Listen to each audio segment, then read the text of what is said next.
Mr. Abdulai Bayraytay is a presidential spokesperson in Sierra Leone and a very powerful pen journalist and a public personality that speaks fearlessly and to the heart of matters.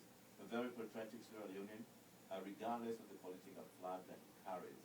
And to me, definitely these days, we should come to a point where we should tackle politics without thinking of regionalism, without thinking that I'm afraid or if I talk.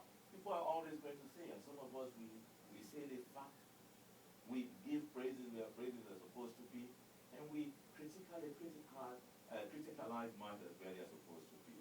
Mr. Bayraytay was a Torontonian and Canadian, actually, and now based in prison Sierra Leone trying to inject change. It's a pleasure to have you, Mr. Bayraytay. Thank you very much, and good evening, listeners. Yes, thank you.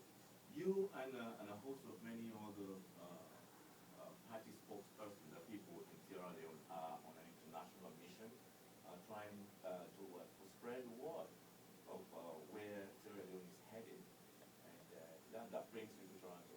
Absolutely. Yes. Can you give us a little intro on your mission? Thank you very much, Kokofele and Martian, I guess. And I just want to indicate that Sierra Leone, just as you indicated, it is usually when you mention blood diamonds that Sierra Leone became known globally.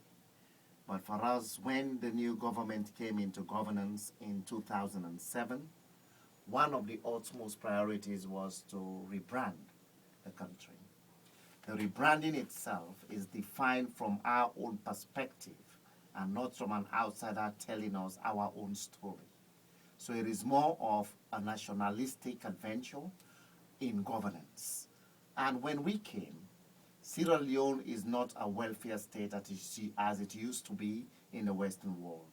But one thing was, it is always at the rungs or the bottom of the global index, particularly the United Nations Development Index, that it is the bottom, the most downtrodden country on earth.